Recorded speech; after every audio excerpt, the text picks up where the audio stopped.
আচ্ছা, এর আগে আমরা নিউটনিয়ান বলবিদ্যার কয়টা লেকচার শেষ করছি? 8টা লেকচার। এটা আমাদের হচ্ছে 9 নম্বর লেকচার। হ্যাঁ, এখানে আমরা পড়বো হচ্ছে ঘর্ষণ সম্পর্কে। কি ঘর্ষণ? আমাদের টপিকসটা হচ্ছে ঘর্ষণ। ইংরেজিতে কি বলা হয় বলতো? ইংরেজিতে বলা হয় হচ্ছে ফ্রিকশন। ফ্রিকশন মানে কি? ঘর্ষণ।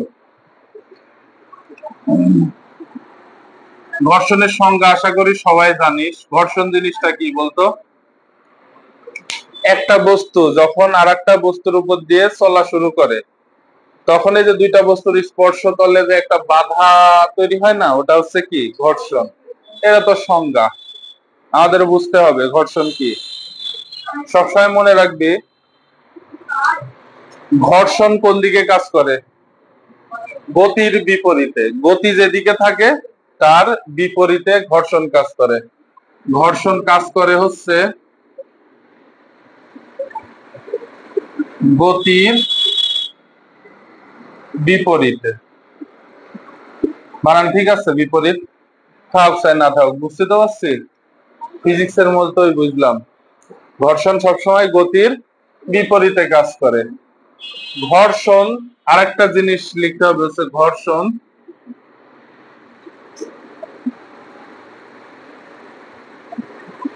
ত্বরণের উপরে ডিপেন্ড করে না। মানে কি? ঘর্ষণ ত্বরণের উপর নির্ভর করে না। ত্বরণ কোন দিকে আছে কি নাই এটার উপর ঘর্ষণ নির্ভর করে না।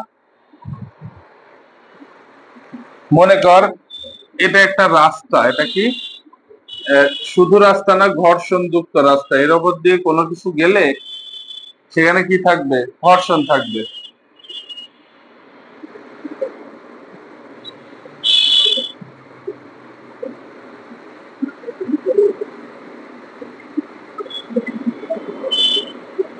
মনে কর এই গাড়িটা প্রথমে যাচ্ছিল হচ্ছে ইউ সমান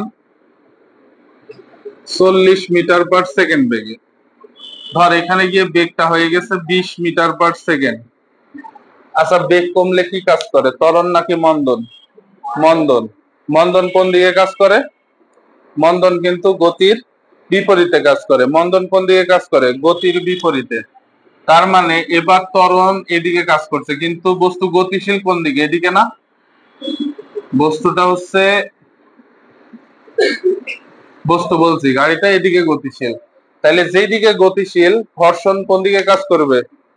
ঘর্ষণ তার বিপরীতে কাজ করবে। ঘর্ষণ কাজ করবে এই দিকে, এফ কাজ করবে কোন দিকে? এইদিকে। ঠিক আছে? তাহলে ঘর্ষণ, এন্ড দেখ ত্বরণের দিক যেদিক, ঘর্ষণের দিকও সেই দিক।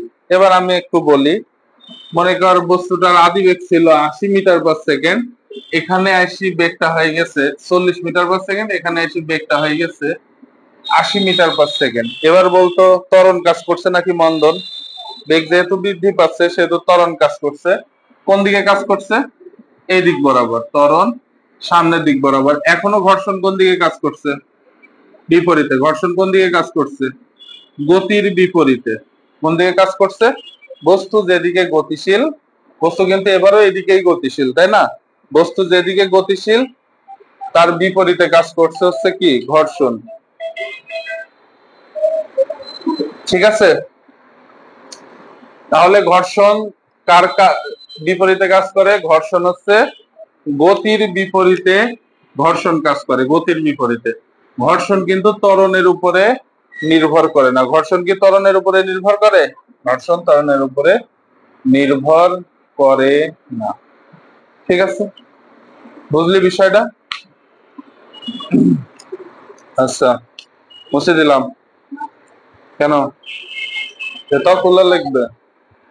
তো লেখ, 1 মিনিট, দ্রুত। এবার বস্তু যদি স্থিতিশীল অবস্থায় থাকতে চায় তাহলে কি ঘর্ষণ কাজ করে বল?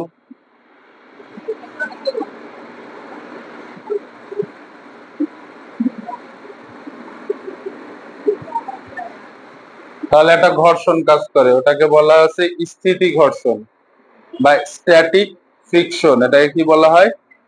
স্থিতি ঘর্ষণ। স্থিতি ঘর্ষণকে, ঘর্ষণ বলকে এফএস দিয়ে প্রকাশ করা হয়। ইংরেজিতে কি বলা হয়? Static friction. ঠিক আছে, এইবার এটা গেল একটা। আরেকটা হচ্ছে বস্তু যদি গতিশীল থাকতে চায় তাহলে একটা ঘর্ষণ কাজ করে। কি ঘর্ষণ? গতিশীল ঘর্ষণ বল কাজ করে। সেটা কি? এটাকে বলা হয় কাইনেটিক ফ্রিকশন। কি বলা হয়?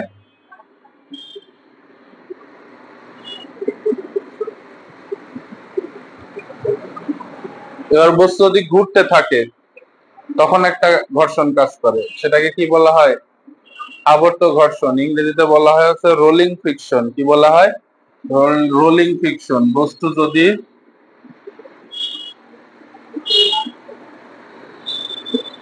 ঘুরতে থাকে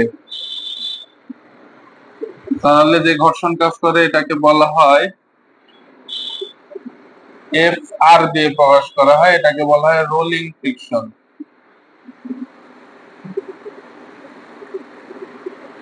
ওকে, এখন আমাদের সিলেবাসে এই দুইটা ঘর্ষণকে একই ধরা হয়। এই দুইটা ঘর্ষণকে একই ধরা হয়, রোলিং ফ্রিকশন আর কাইনেটিক ফ্রিকশন। গতিশীল ঘর্ষণ আর আবর্ত ঘর্ষণ, এই দুইটাকে একই ধরা হয়। এখন স্থিতি ঘর্ষণটা কি? গতিশীল অবস্থায় বস্তুর উপরে যে ঘর্ষণ সেটা গতিশীল ঘর্ষণ। স্থিতি ঘর্ষণ কি? স্থিতি ঘর্ষণ বুঝতে হবে। আমি একটা জিনিস বোঝাই, দেখ। আমি এখানে লিখলাম একটি বস্তুকে গতিশীল করতে কমপক্ষে 10 নিউটন বলের প্রয়োজন। মানে কি বলতে পারবে এর মানে কি? মনে কর এখানে একটা বস্তু আছে, এখানে একটা তল আছে, সারফেস। এটা একটা সারফেস বা তল, এর উপরে একটা বস্তু আছে। ঠিক আছে, এই একটা বস্তু এখন একই অবস্থায় আছে, স্থির অবস্থায়। এখন একে গতিশীল করতে কত বলের প্রয়োজন? 10 নিউটন বলের প্রয়োজন। তার মানে একে তুই গতিশীল করতে চাইলে কিন্তু গতিশীল হইতে চাইবে না। তুই প্রথমে এদিকে যদি 1 নিউটন বল দিস, কয় নিউটন? 1 নিউটন। এখানে কি করবে জানিস? ঘর্ষণ কি করবে? এখানে তো ঘর্ষণ আছে তলে, এই ঘর্ষণ কি করবে? ঘর্ষণের বিপরীতে 1 নিউটন বল প্রয়োগ করবে। তাহলে বলটা ভ্যানিশ হয়ে গেল না? বস্তুটা কি থাকবে? স্থির। তুই যদি এদিকে 5 নিউটন বল দিস, 5 নিউটন বল দিলে ঘর্ষণ কি করবে? এদিকে কত নিউটন বল দিবে? 5 নিউটন। বস্তু কিন্তু গতিশীল হবে না। তুই বলতে পারিস যে স্যার এখানে ঘর্ষণই তো 10 নিউটন, এদিকে 1 নিউটন দিলে এদিকে তো 10 নিউটন দিবে না। এরকম হবে না। এদিকে 1 নিউটন আর এদিকে 10 নিউটন হলে তো বস্তুটা এদিকে কি হয়ে যাবে? গতিশীল। এ কত বল সহ্য করতে পারে? 10 নিউটন পর্যন্ত বল থাকলে, এর উপরে 10 নিউটনের কম থাকলে এই বস্তুটা কি অবস্থায় থাকবে? স্থির। 10.1 হয়ে গেলে কি হয়ে যাবে? গতিশীল হয়ে যাবে। তার মানে তুই যখন প্রথমে 1 নিউটন বল দিবি, এখানে ঘর্ষণের কারণে ঘর্ষণ কি বলবে? এদিকে 1 নিউটন বল দিছে, ও যেহেতু স্থির অবস্থায় থাকতে চায়, এটা স্থিতি ঘর্ষণ, ও বিপরীত দিকে 1 নিউটন বল দিয়ে দিবে। তুই 5 নিউটন দিলে 5 নিউটন দিবে। তুই যখনই এখানে 10 নিউটন বল দিবি দেখবি বস্তুটা গতিশীল হয়ে গেছে। বস্তুটা কি হয়ে গেছে? গতিশীল হয়ে গেছে। কিন্তু এরপরে গিয়ে দেখবি আর ওই যে বস্তু গতিশীল হয়ে গেছে, এখন ওই বস্তু চলতে আর 10 নিউটন বলের প্রয়োজন হচ্ছে না। যেমন আমি তোকে একটা উদাহরণ দিই, মনে কর তুই সাইকেল চালাচ্ছিস, সাইকেল স্থির অবস্থায় আছে। সাইকেলকে প্রথমে গতিশীল করতে, সাইকেল কারা কারা চালাইছে হাত তুলতো। সাইকেলকে প্রথমে গতিশীল করতে প্যাডেলটা একটু প্রেসার দিয়ে মারতে হয় না? যখন সাইকেল গতিশীল হয়ে যায় তখন কত প্রেসার দেওয়া লাগে? অত বল প্রয়োগ করা লাগে সাইকেলের প্যাডেলে? তুই মনে কর প্রথমে 10 নিউটন বল প্রয়োগ করছিস, সাইকেল গতিশীল হয়ে গেছে। এবার মনে কর 9 নিউটন বল প্রয়োগ করলেও সাইকেলটা কি করতে থাকবে? চলতে থাকবে। ঠিক আছে? তার মানে বস্তুকে গতিশীল করতে যত নিউটন বলের প্রয়োজন হয়, বস্তু গতিশীল থাকতে অত নিউটন বলই থাকা লাগে না বস্তুর উপর। তার থেকে কম থাকলেও বস্তুটা কি থাকে? গতিশীল থাকে। অর্থাৎ স্থির অবস্থায় কোন বস্তুকে গতিশীল করতে একটা নির্দিষ্ট পরিমাণ ঘর্ষণ বল প্রয়োগ করতে হয়। এন্ড বস্তু যে স্থির থাকতে চায় ওই অবস্থা, যে অবস্থা পর্যন্ত স্থির থাকতে চায় সে ওই অবস্থা পর্যন্ত যে ঘর্ষণটা কাজ করে ওটা কি ঘর্ষণ? স্থিতি ঘর্ষণ। এরপরে বস্তু গতিশীল হয়ে গেছে, তখন তার 10 নিউটন বল দেওয়া লাগছে না। এর থেকে কম বল দিলেও বস্তুটা কি হয়ে যাবে? গতিশীল হয়ে যাবে। আমরা একটা গ্রাফ দিয়ে দেখি। মনে কর এদিকে তুই বল প্রয়োগ করছিস আর এদিকে আছে হচ্ছে স্থিতি ঘর্ষণ। কি আছে? স্থিতি ঘর্ষণ। ঠিক আছে? এখন মনে কর এটা হচ্ছে 1, এটা 1, এটা হচ্ছে 5, এটা কি 10, এটা 5, এটা হচ্ছে 10। তুই যখন 1 নিউটন বল দিবি, কি দিবি? 1 নিউটন বল প্রয়োগ করবি, তখন স্থিতি ঘর্ষণও কি দিবে? বিপরীত দিকে 1 নিউটন বল দিবে। এটা কি গতিশীল হবে? না। তুই যখন 5 নিউটন বল দিবি, স্থিতি ঘর্ষণও কয় নিউটন বল দিবে? 5 নিউটন বল দিবে, তখন কি গতিশীল হবে? না। এখানে বিন্দুটা এখানে আসবে। তুই যখন 10 নিউটন বল দিবি, স্থিতি ঘর্ষণও কয় নিউটন বল দিবে?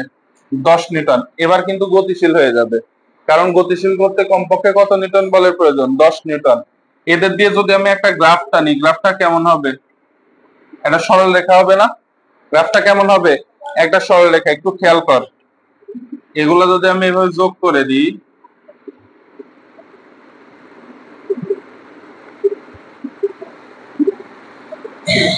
এরপরে বস্তু গতিশীল হয়ে গেছে না?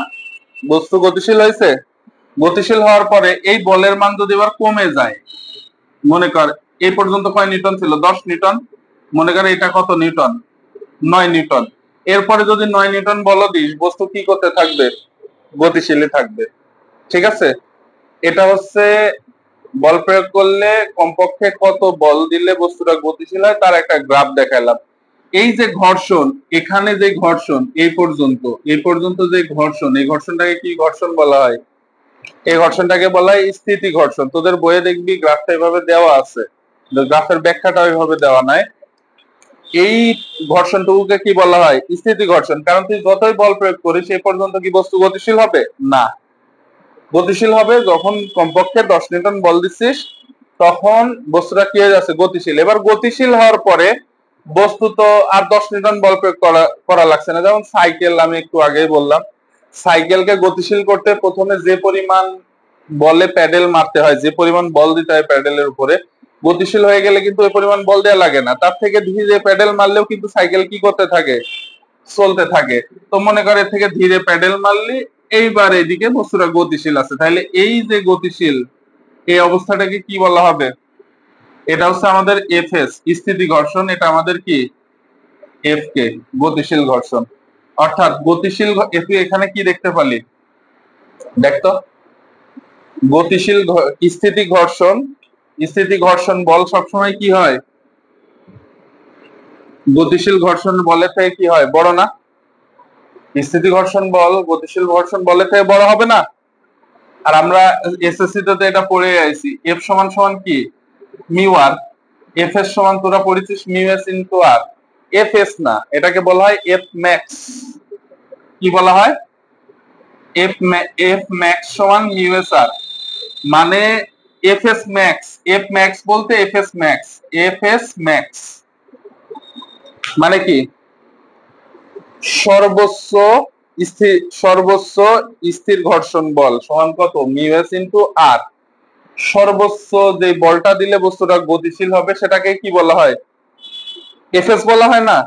এফএস সমান মিউ এস আর। এখন থেকে আমরা এসএসসি তে পড়ছি যেহেতু এফএস সমান মিউ এস আর, কিন্তু অরিজিনালটা কি? এফএস ম্যাক্স সমান মিউ এস আর। সর্বোচ্চ একটা বল দিলে তো স্থিতি ঘর্ষণ কেটে যাবে, তখন তো বস্তুটা গতিশীল হবে। এজন্য এফএস ম্যাক্স সমান মিউ এস আর লিখা হয়, কিন্তু আমরা এই যে এফএস সমান মিউ এস আরই লিখবো, সমস্যা নাই, আমরা এটাই লিখবো। এখন এফএস, আমি এখানে কি দেখলাম, এই এফএস টা কার থেকে বড়? কারণ আমাকে গতিশীল করতে যে পরিমাণ বল দিতে হচ্ছে, স্থিতি ঘর্ষণ কাটাইতে যে পরিমাণ বল দিতে হচ্ছে, গতিশীল ঘর্ষণে কিন্তু সে পরিমাণ বল দিতে হচ্ছে না। তাইলে অবশ্যই স্থির ঘর্ষণ বল যেটা আছে সেটা কি গতিশীল ঘর্ষণ বলের থেকে কি বড়। তাইলে এখান থেকে আমরা কি লিখতে পারি, মিউ এস আর গ্রেটার দেন কত, মিউ কে আর লিখতে পারি না? দুই পাশ থেকে যদি আর আমি বাদ দিয়ে দিই তাহলে কি থাকবে, mu S greater than mu K, অর্থাৎ স্থিতি ঘর্ষণ গুণাঙ্ক গতিশীল ঘর্ষণ গুণাঙ্ক গতি ঘর্ষণ গুণাঙ্কের থেকে কি বৃহত্তর। তোকে বলবে অনুধাবনমূলক কোশ্চেনে দিবে যে স্থিতি ঘর্ষণ গুণাঙ্ক গতিশীল ঘর্ষণ গতি ঘর্ষণ গুণাঙ্কের চেয়ে বৃহত্তর হয়, ব্যাখ্যা করো। তখন তুই কি বলবি, কি লিখবি বল, এখানে কি বুঝলি? তুই বলবি একটা বস্তুকে বল প্রয়োগ করতে কমপক্ষে একটা নির্দিষ্ট বলের প্রয়োজন হয়, ওই নির্দিষ্ট বল পর্যন্ত কি কাজ করে, স্থিতি ঘর্ষণ। কিন্তু বস্তুটা যদি গতিশীল হয়, গতিশীল হওয়ার পরে সেই নির্দিষ্ট বলের থেকে কি কম বল দিলেও বস্তুটি কি থাকে, গতিশীল থাকে। সুতরাং স্থিতি ঘর্ষণ বল গতিশীল ঘর্ষণ বলের থেকে কি বড়। তাহলে আমরা কি জানি, এফ এর সমান কি মিউ এস ইন্টু আর, আর এফ কে সমান কি মিউ কে ইন্টু আর। সুতরাং দুই পাশ থেকে আর বাদ গেলে মিউ এস গ্রেটার দেন কত, মিউ কে, অর্থাৎ স্থিতি ঘর্ষণ গুণাঙ্ক গতিশীল ঘর্ষণ গুণাঙ্কের চেয়ে বড়। ঠিক আছে?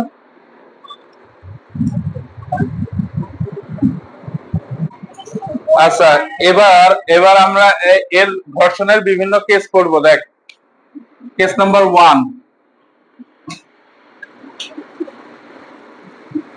যদি বস্তু গতিশীল হয় তাহলে কি হবে,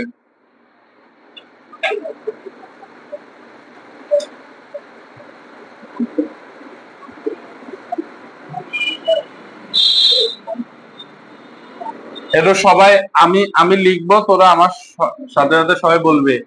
এটা একটা তল, তলে অবশ্যই কি আছে, ঘর্ষণ আছে। আচ্ছা, এগুলা না দিই, তলে কি আছে, ঘর্ষণ আছে।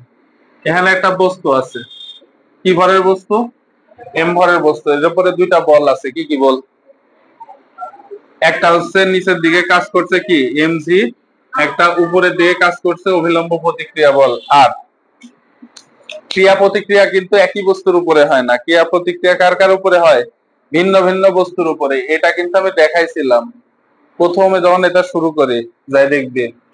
আচ্ছা, এবার মনে কর এই বস্তুটাকে এই দিক বরাবর এফ নিউটন বল প্রয়োগ করা হলো, বস্তুটা এই দিকে গতিশীল। বস্তুটা কোন দিকে গতিশীল, এই দিকে। তাহলে ত্বরণ কোন দিকে বলতো, বস্তু যেদিকে গতিশীল ত্বরণও সেদিকে, ত্বরণ এদিকে। তাহলে এই বস্তুতে একটা এখান তল বরাবর একটা ছেঁচড়া জিনিস আছে, কি ঘর্ষণ। তাহলে এর ইকুয়েশন গুলা কি কি লিখবো বল, ওয়াই অক্ষ বরাবর ইকুয়েশনটা কি লিখবো বল,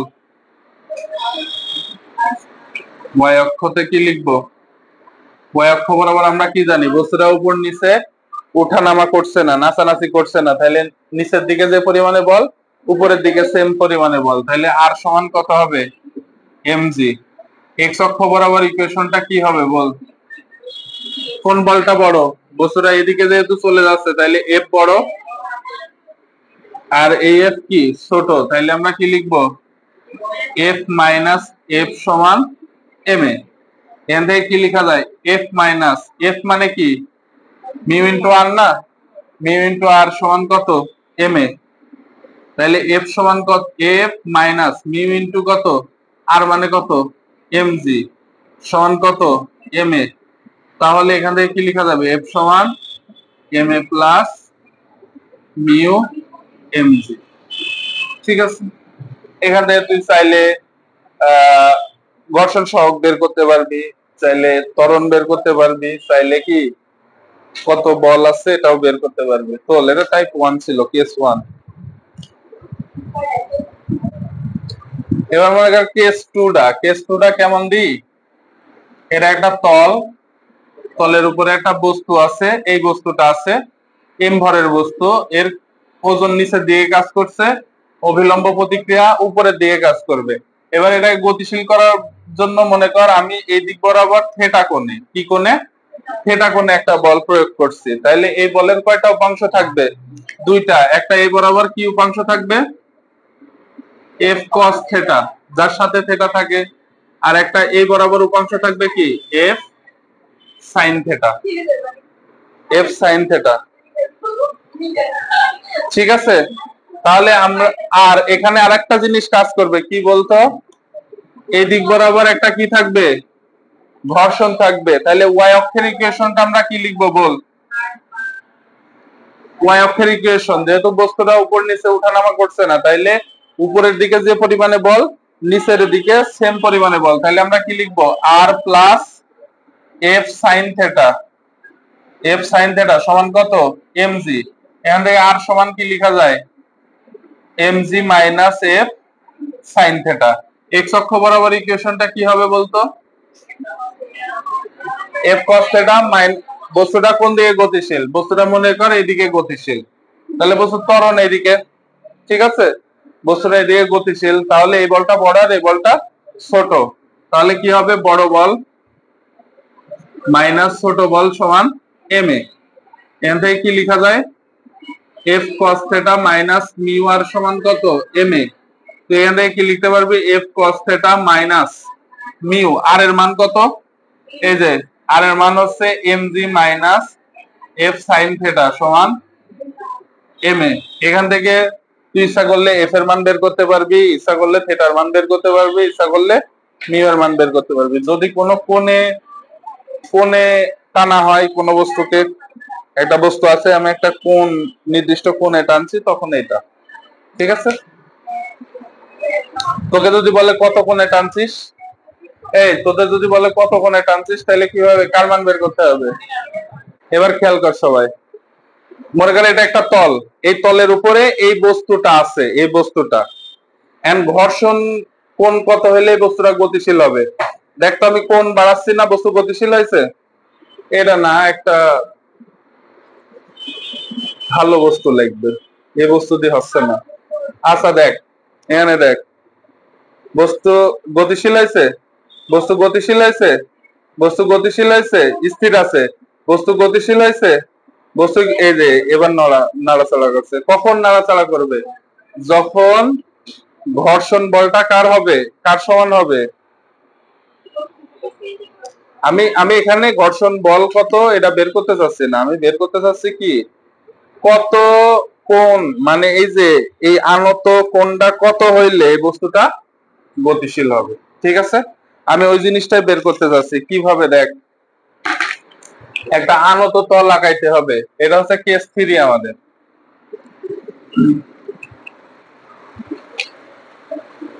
কেস 3, মনে কর এই থিটা কোণে বস্তুটা কি হচ্ছে? গতিশীল হচ্ছে। থিটা কোণে বস্তুটা কি হচ্ছে? গতিশীল। বস্তুটা এখানে আছে, এর এমজি কোন দিকে কাজ করে? খাড়া নিচের দিকে। তাহলে এটা তো বেঁকা তেড়া বল হয়ে গেছে। এর অক্ষ কোণ বরাবর? একটা অক্ষ হচ্ছে এই বরাবর, আর একটা কি এই বরাবর। এটা কি অক্ষ? ওয়াই অক্ষ। এটা কি অক্ষ? এক্স অক্ষ। এ বরাবর কি কাজ করে? এই এই কোণটা যদি থিটা হয়, আমি দেখাইছিলাম মনে আছে, এই কোণটাও কিন্তু কি হয়? থিটা। তাহলে এটা কি? MG cos theta. এটা কি হয়? MG sine theta. এখানে কিন্তু আমি বল প্রয়োগ করিনি, আমি জাস্ট এই তল এরকম ছিল, এরকম ছিল, তলটা এরকম ছিল, আমি জাস্ট কোণ বাড়াইতে বাড়াইতে এর উপরে একটা বস্তু ছিল, বস্তুটা কি হয়ে গেছে? গতিশীল হয়ে গেছে। এটা একটা তল ছিল, এর উপরে আমি একটা বস্তু রাখছি, বস্তু রেখে আমি জাস্ট কোণ বাড়াইতে বাড়াইতে বস্তুটা কি হয়ে গেছে? গতিশীল। কেন গতিশীল হয়েছে ওটা আমরা দেখবো, কত কোণে গেলে গতিশীল হয় ওটাও দেখবো। এখানে আরো বল কাজ করছে। বস্তু মনে কর এই দিকে গতিশীল, কোন দিকে?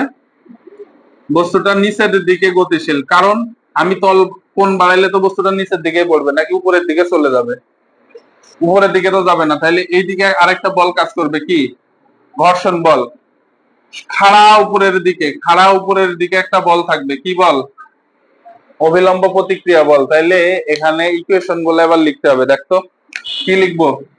ওয়াই অক্ষ বরাবরের ইকুয়েশন কি হবে? আর সমান কি? MG cos theta. এক্স অক্ষ বরাবর ইকুয়েশনটা কি হবে? এবার বল, এক্স অক্ষ বরাবর ইকুয়েশনটা কি হবে?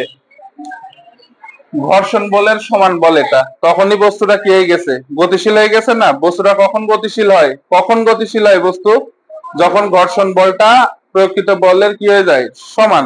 প্রয়োগকৃত বলটা ঘর্ষণ বলের সমান হয়ে যায়, তখন বস্তুটা গতিশীল হয়। তাহলে এফ সমান না এটা, এফ সমান কি হবে, এফ সমান এম জি সাইন থেটা। এখান থেকে কি লিখতে পারি আমরা, মিউ আর সমান M G sine theta.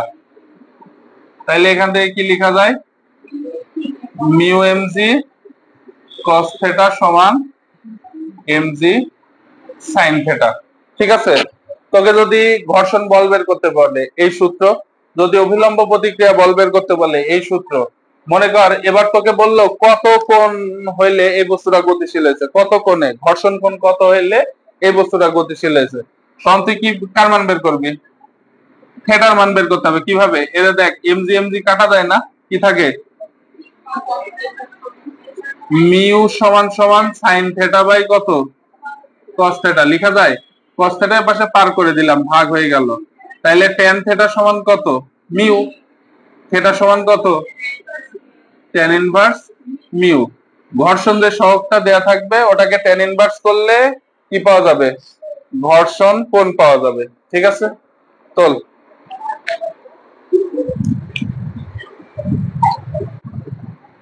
Case 4টা দেখ। এবার এর আগে আহত তলে বস্তু একাই গতিশীল হচ্ছিল, এবার আমি একটু বল প্রয়োগ করে গতিশীল করতে চাই। মনে করে এটা আনত তল, এই কোণটা আমাদের থেটা দেওয়া আছে, এখানে বস্তু আছে, বস্তুর ভর হচ্ছে কত, এম। তাইলে এম জি এই বরাবর কাজ করছে, এই বরাবর যে বলটা কাজ করছে এই কোণটা থেটা হইলে এটাও থেটা। এটা কি, এটা হচ্ছে এম জি কস থেটা। এই বরাবর আমাদের একটা বল আছে কি, এম জি সাইন থেটা। আমি ধরলাম আমি বস্তুকে এইদিকে কি বলে টানছি, এফ বলে, অর্থাৎ বস্তুটা এইদিকে গতিশীল। ত্বরণ কোন দিকে, বস্তুটা এ ত্বরণে এইদিকে গতিশীল। এই বস্তুর উপরে একটা বল কাজ করছে, কি বল, অভিলম্ব প্রতিক্রিয়া বল। আর এই বস্তুর উপরে একটা বল কাজ করছে, অভিলম্ব প্রতিক্রিয়া বল। আর এখানে যেহেতু বস্তুটা এদিকে গতিশীল, ঘর্ষণ কোন দিকে কাজ করে, গতির বিপরীতে। কোন দিকে কাজ করবে, ঘর্ষণ কাজ করবে এইদিকে, এফ এইদিকে কাজ করবে। ঠিক আছে, গুলো এবার লিখতে হবে। ওয়াই অক্ষ বরাবর ইকুয়েশনটা কি হবে, এই ডাবল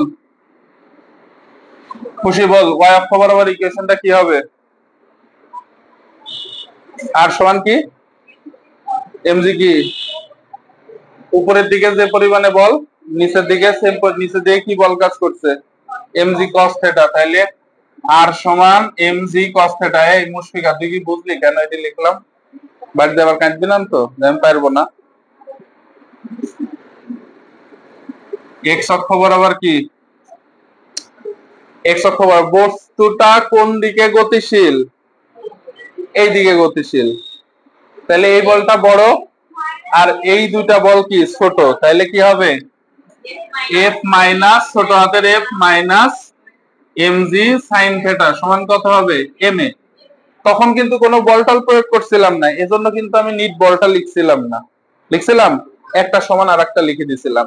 এবার কিন্তু বল প্রয়োগ করছি, তার মানে পুরো একটা নিট বল আছে। ঠিক আছে, তাহলে এখানে কি লেখা যায়, F minus mu R minus M G sine theta সমান এম এ। এখান থেকে কি লেখা যায়, এফ মাইনাস মিউ ইন্টু কি, M G cos theta minus M G sine theta সমান এম এ। এখান থেকে অনেক কিছু বের করা যায় না ইকুয়েশন থেকে, যায়।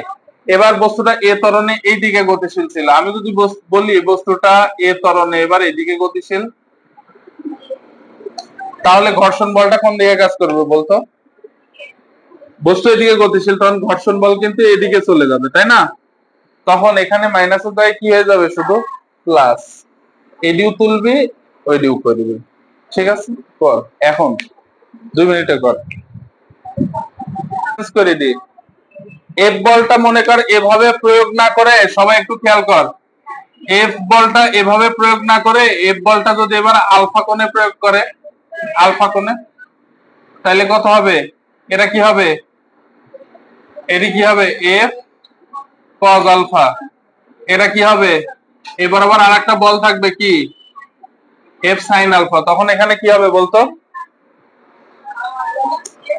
আর প্লাস এফ সাইন আলফা সমান এমজি কস থিটা, তাই না? এখানে কি হবে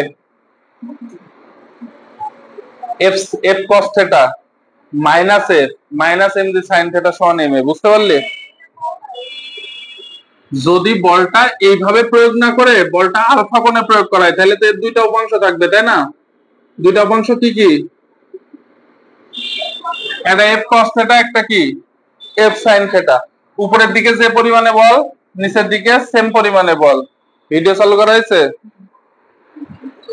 উপরের দিকে যে পরিমাণে বল নিচের দিকে সেম পরিমাণে বল, তাইলে উপরের দিকে বল কয়টা আছে, দুইটা না?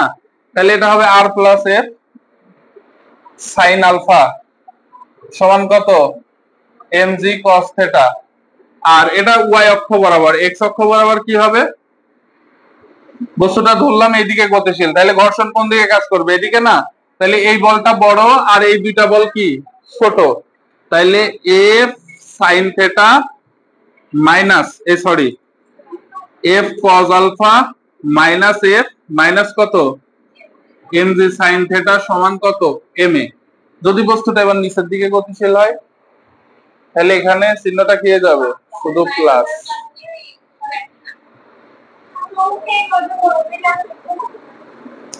আমি বললাম বস্তুটা এ ত্বরণ এদিকে গতি ওইদিকে, সমস্যা নাই তো, গতির উপর ডিপেন্ড করবে কোনটা বড় হবে কোনটা ছোট হবে, ত্বরণের উপর তো ঘর্ষণ ডিপেন্ড করে না, প্রথমে বলে নিছি। এটি আমি বললাম এ ত্বরণ এইদিক, ত্বরণ এইদিকে, কিন্তু বস্তুটা কোন দিকে উঠছে, এদিকে না?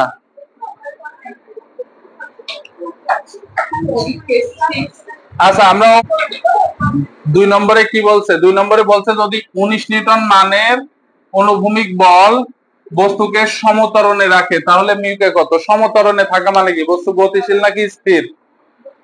সমত্বরণে থাকা মানে কি, বস্তুটি গতিশীল নাকি স্থির? গতিশীল। সমত্বরণ থাকা মানে কি, তোরা যে এসএসসি তে দ্বিতীয় অধ্যায়ে পড়ছিলি না, যখন একটা ছক দেয়া থাকতো মান বের করতে দেখতে ত্বরণ একই আসছে, তখন ওটাকে তোরা কি বলতি, সমত্বরণ। সমত্বরণে থাকা মানে বস্তু গতিশীল আছে, আর বস্তু যদি গতিশীল থাকে তাহলে সেখানে কি ঘর্ষণ কাজ করে, গতি ঘর্ষণ। তাইলে এফ এর মান কত, সমত্বরণে থাকতে কত বল দিতে হচ্ছে, 19 নিউটন, তাই না? এফ কে কত, 19 নিউটন। এফ কে সমান আমরা কি লিখতে পারি, মিউ কে ইনটু আর সমান 19। তাহলে মিউ কে বের করতে হবে, মিউ কে সমান কত, অথবা এভাবেও লিখতে পারিস, এফ কে সমান কত মিউ কে আর, এফ এর মান কত 19 সমান মিউ কে ইনটু কত আর মানে এমজি, তার মানে মিউ কে সমান কত 19 বাই এমজি, 19 বাই এম এর মান 2.6, এর মান 9.8, যত আসবে এত আনসার।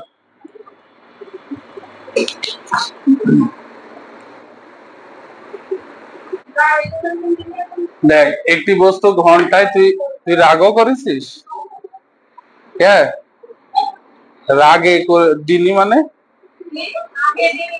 একটি বস্তু ঘন্টায় 36 কিলোমিটার বেগে, ঘন্টায় 36 কিলোমিটার, বেগটা কত, ঘন্টায় 36 কিলোমিটার মানে বেগ কত 36 kilometre per hour. Kilometre per hour কে মিটার পার সেকেন্ডে নিতে হলে কি করতে হয় জানি, 3.6 দ্বারা ভাগ করতে হয়। ভূমির উপর দিয়ে পিছলে, পিছলে মানে কি, মানে ছেঁচড়াই ছেঁচড়াই যেতে যেতে অবশেষে স্থির হইল। বস্তু ভূমির মধ্যে ঘর্ষণ গুণাঙ্ক দেওয়া আছে, যেহেতু বস্তুটা গতিশীল ছিল তাহলে এটা কি গতি ঘর্ষণ গুণাঙ্ক।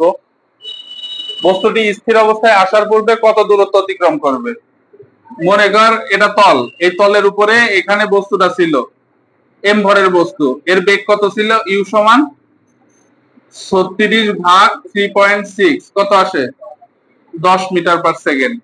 এরপরে বস্তুটা মনে কর এত দূরত্ব অতিক্রম করে এখানে গিয়ে স্থির হয়ে গেছে, তার মানে শেষ বেগ কত হয়ে গেছে, শূন্য। এখানে কি কাজ করছে, ত্বরণ নাকি মন্দন, মন্দন। শেষ বেগ যদি আদি বেগের থেকে কম হয় তাহলে অবশ্যই ভাববে এখানে কি মন্দন, আর শেষ বেগ যদি বেশি হয় তাহলে কি ত্বরণ। তার মানে ত্বরণ কোন দিকে কাজ করছে, ত্বরণ কাজ যদি বলি আমি ত্বরণ তাহলে বস্তু যেদিকে গতিশীল হয় ত্বরণ ওইদিকে, আর আমি যদি বলি মন্দন বস্তু যেদিকে গতিশীল তার বিপরীত দিকে ত্বরণ কাজ করে, ঠিক আছে? তার মানে এর মানটা কি হয় এখানে এর মানটা কি হয় মাইনাস, মনে রাখবি। ত্বরণ মানে কি, মন্দন মানে কি বিপরীতমুখী ত্বরণ, মন্দন মানে কি বিপরীতমুখী ত্বরণ, আর বিপরীতমুখী হইলে কি হবে ঋণাত্মক। আচ্ছা আমরা এটাকে মন্দন মাইনাস টেন দিলাম না, আমি বোঝানোর জন্য এখানে বললাম আর কি। এম ভরের বস্তু এখানে, এখানে একটা ঘর্ষণ কাজ করছে, কি ঘর্ষণ, এফ কে। তো এখানে আর কোনো বল টল আছে, যদি আর কোনো বল না থাকে তাহলে এই বলটা কার সমান হবে, পুরা নিট বলের সমান হবে না, কারণ এই তো বস্তুকে থামাই দিছে, ঘর্ষণ বলই তো বস্তুকে কি করছে, থামাই দিছে। তাইলে আমি কি লিখতে পারবো, এফ কে সমান কত, এম এ। এফ কে সমান কত, এম এ। এফ কে মানে কি মিউ কে ইন্টু আর সমান কত এম এ, মিউ কে ইন্টু এম জি সমান কত এম এ। এম এম দুই পাশ থেকে কি কাটা, এখান থেকে এর মান বের কর, মিউকের মান 0.2, জি এর মান কত 9.8, কত আসে 19.6 মিটার পার সেকেন্ড স্কয়ার, মানে তাই না, না কত আসে 1.926 মিটার পার সেকেন্ড স্কয়ার। এর মান বলতে এর মান কেন বের করলাম, তোকে আসার পূর্বে কত দূরত্ব অতিক্রম করছে এস এর মান বের করতে হবে। তো আমার ইউ দেওয়া আছে, ভি দেওয়া আছে, এস এর ইকুয়েশনটা কি হবে, ভি স্কয়ার সমান U square minus, no no এখানে মন্দন কাজ করছে, সূত্রের মাঝখানে কি হবে মাইনাস, যদি ত্বরণ কাজ করতো কি হতো প্লাস, ভির মান কত শূন্য, এটা কত 10 স্কয়ার মাইনাস 2 ইন্টু 1.96 ইন্টু কত এস, এস এর মান বের করতে হবে। তাইলে এস সমান কত হবে 10 স্কয়ার মানে কত 100, 100 এর পাশে আসলে মাইনাস হবে না, এই মাইনাস আর এই মাইনাস ভ্যানিশ হয়ে যাবে, আমার মাইনাসের কোনো কাহিনী আসছে না, তাইলে এস থেকে গেল, আর এটা কি আছে গুণ, এস এর সাথে এর পাশে কি হয়ে যাবে ভাগ, 2 ইন্টু 1.96 কত আসে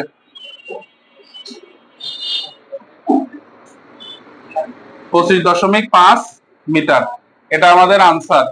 আমি আগে এই সূত্রটা লিখতে পারতাম, এই সূত্র লিখে তোকে বোঝাইতে পারতাম, এখানে আমার এ জানা নাই, এস বের করার জন্য এ জানা লাগবে, এজন্য এ এখান থেকে বের করলাম, ঠিক আছে তো লেখ।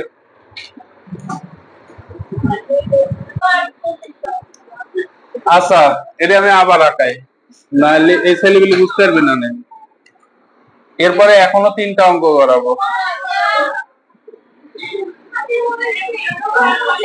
আচ্ছা এই মেঝের উপরে কি আছে, 10 কেজি ভরের একটা বস্তু আছে, এম এর মান কত 10 কেজি, নিচের দিকে একটা বল কাজ করছে, ওজন বল কত এম জি না, এম এর মান 10, তাহলে এটা কত 10 জি। উপরের দিকে একটা বল কাজ করছে, অভিলম্ব প্রতিক্রিয়া বল, এই বলটাকে এই ব্লকটাকে বা এই বস্তুটাকে টানা হচ্ছে একটা রশির সাহায্যে, কত ডিগ্রি কোণে 30 ডিগ্রি কোণে। এখন এটা তো বেঁকা তেড়া বল, একে সোজা করতে হলে কয়টা উপাংশে ভাগ করতে হবে, দুইটা। এ বরাবর একটা বল কাজ করবে, সেটা হচ্ছে কি টি কস থেটা, এই বরাবর একটা বল কাজ করবে কি টি সাইন থেটা, থেটার মান 30 ডিগ্রি, এখানে 30 ডিগ্রি লিখে দেন।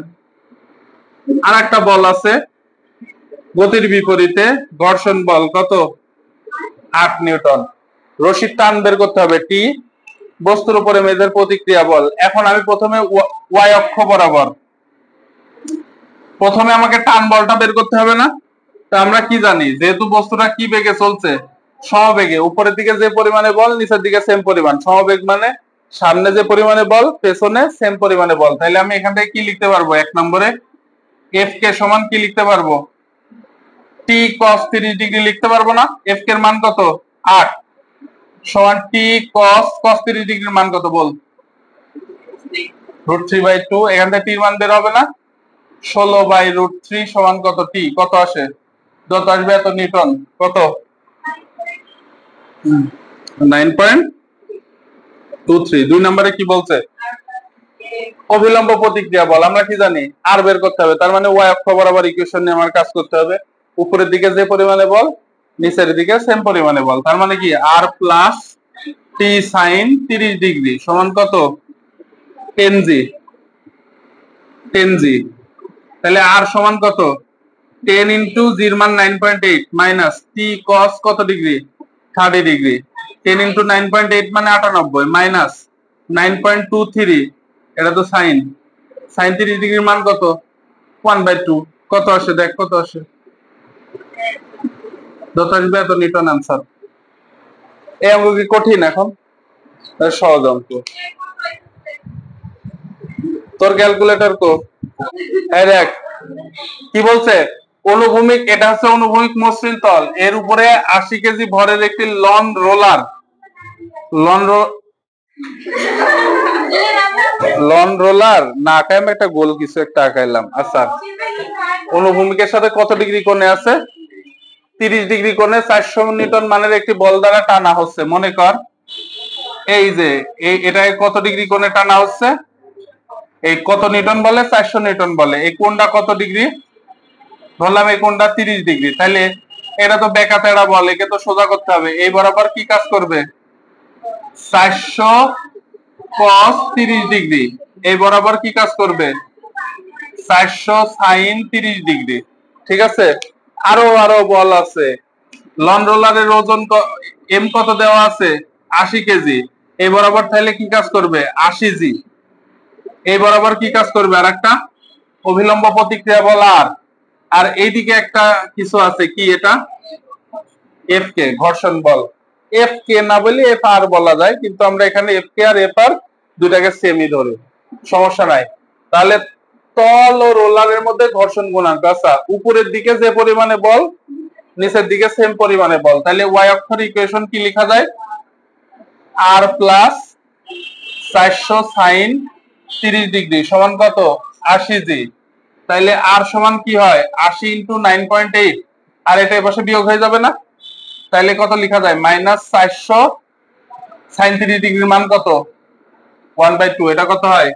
80 ইন্টু 9.8 মাইনাস 200 কত হয়? 500, 584 নিউটন। এক্স অক্ষ বরাবর ইকুয়েশনটা কি হবে বলতো? এক্স অক্ষ বরাবর ইকুয়েশনটা কি হবে? লন রোলারটা কিন্তু এবার একটা ত্বরণের সামনের দিকে যাচ্ছে, এটা কিন্তু সমবেগ বলা নাই।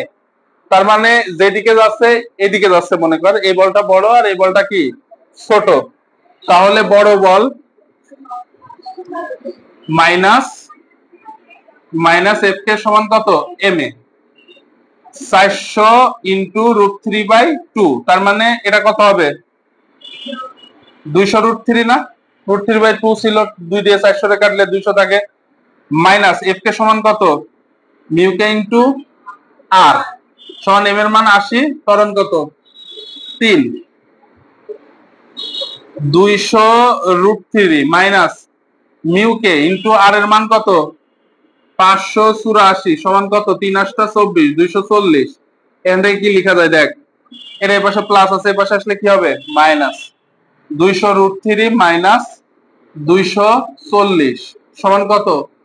মিউ কে ইন্টু কত? 584। এটা এই পাশে মাইনাস ছিল, এই পাশে প্লাস হয়ে গেছে, এটা প্লাস ছিল মাইনাস হয়ে গেছে।